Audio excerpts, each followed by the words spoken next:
Thanks for watching Inside Automotive with Jim Fitzpatrick.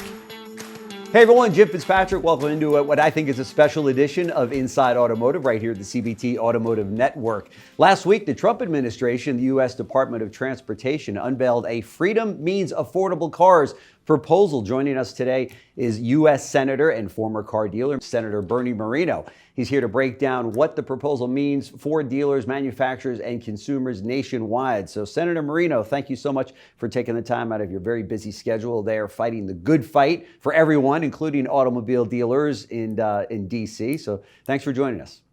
Oh, of course. Honored to be here. Sure. So, talk to us about this proposal, what's included and why it's important.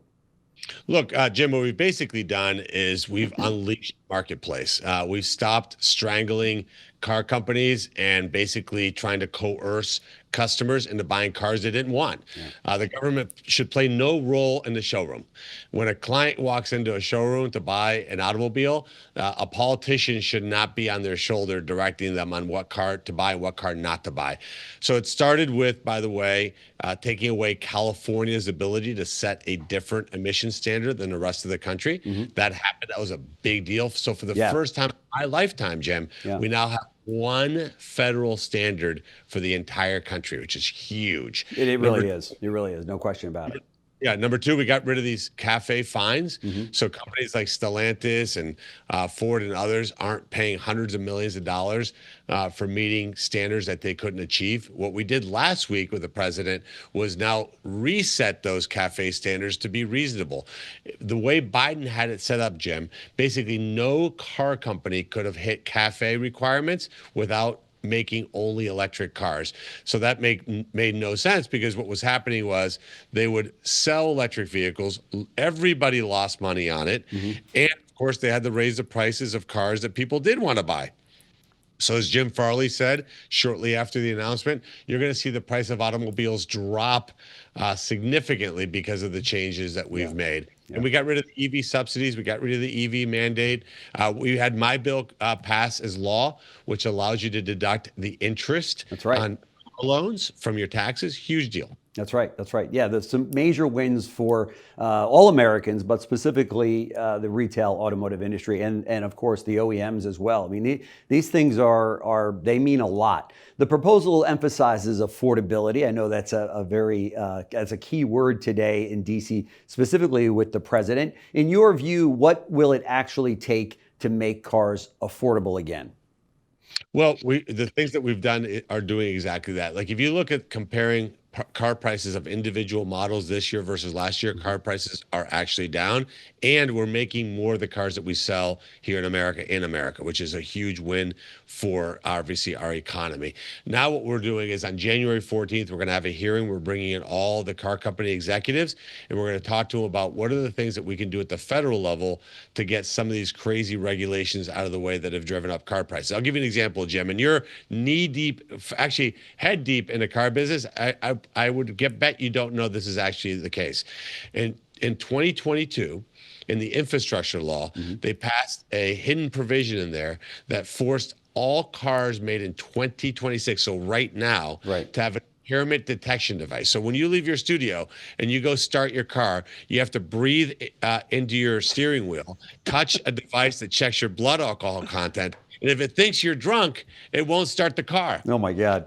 The law of the land today. Wow. Now, the government hasn't forced that because, of course, the technology doesn't exist, and the ones that do allow it to happen are so expensive. So those are the types of insane regulations that's that crazy. have driven up the price of cars. That's in the law. That's not a bill that's proposed. That's the law of the land today. That is incredible. I mean, and the average consumer doesn't know that. OEMs are, freaking out over these types of regulations and restrictions in building these cars. And it's interesting the fact that, the president even mentioned, that Japan is able to build these great little cars for a lot less money. And how come we're not able to build them over here? Well, it's reasons like this, right? Yeah, exactly. You have Yeah. emission standards that are unreasonable, safety standards that are Yeah. not necessary. Look, at the end of the day, people will buy the car that's best for them. But look, what the big thing we got to do, Jim, we got to make cars affordable. Yeah. If a working class American can't afford an automobile, That's right. it's not just it's a nice to have. That's how I get to work. And by the way, that's why people are keeping their cars so long. The average age car is now over 14 years old. Yeah. We got to bring the fleet age to be much younger. 6, 7, 8 years is probably the right average to have. That means we have to make newer cars more affordable. And if we do that, guess what? They're safer. They're better for the environment. Those are the things that we have to focus on. But that elusive $20,000-ish car, other than a Honda Civic, doesn't really exist in this country. That's right. That's right. And that's a shame. Hey, let me switch gears a little bit with you. When I interviewed you earlier this year, we were talking about the tariff situation at the time. You said, hey, tariffs is this whole issue is kind of a blip on the radar. A year from now, we probably won't even be discussing it. Where do you stand on that? Tariffs are still out there and front and center with a lot of people, and certainly OEMs and dealers are concerned about getting back to affordability. What's your take on where we are right now with tariffs? I think we're in a great place. I think what we've done in the auto industry with tariffs has worked out really well. We have certainty now. I think these tariffs are institutionalized for the car companies.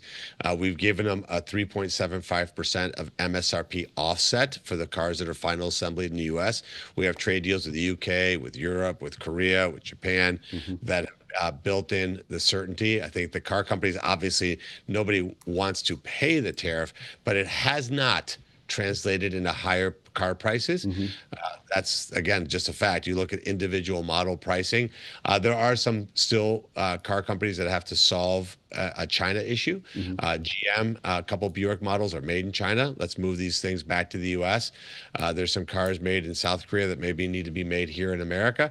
But ultimately, that's something that we should all root for. Look, if you're in the auto business, you want customers. And how do you get customers? You have to have good, high-paying jobs. And these auto jobs are good, high-paying jobs. You got companies like Ford, like Toyota, like Honda, like Tesla, that virtually all their automobiles are made in the U.S. That's good. That's a good thing. Right. It's not a bad thing. And I think tariffs, for the most part, is not really the topic of conversation much around the auto industry as we predicted. And by the way, we hit a 16 million SAR, which is what I predicted back in March. The analysts from all these Harvard MBA groups were saying that the SAR was going to be 12 or 13 million. Can you imagine getting paid that much money and being that wrong? That's a good point. Speaking of which, here we are in December of 2025. What is your take on the year ahead in 2026?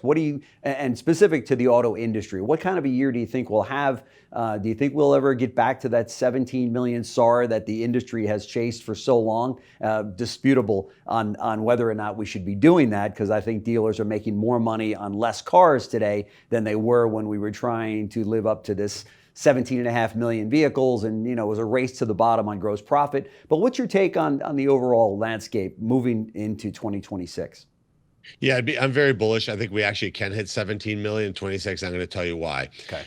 Cars are just really old, Jim. People are driving 12, 14, 15, 16-year-old cars. Yeah. They can trade into newer cars, and those people who are driving 4 or 5-year-old cars can move into a brand new automobile. So I think that's something that we're going to see next year, especially as we drive this affordability message. We now have interest deduction for car loans for American-made automobiles. I want to introduce a bill to allow interest deduction for leases. I think that will unlock another group of consumers. So that plus the no tax on tips, no tax on overtime, the child tax credit, those things into one big, beautiful bill don't kick in until 26. So you're going to see real wages growing. I think you're also going to see a Federal Reserve that's not run by an idiot like Jerome Powell. So I think you're going to see a lower interest rates. So I think as you see lower interest rates, that will also unleash a boom. So I am going to predict right here in December of 2025 that we'll hit a 17 million SAR in 26.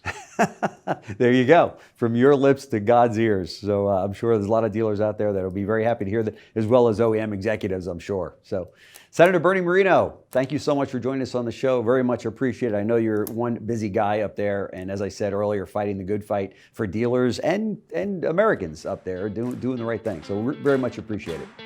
Well, thank you, Jim. I appreciate it. Thanks. Thank you. Thanks for watching Inside Automotive with Jim Fitzpatrick.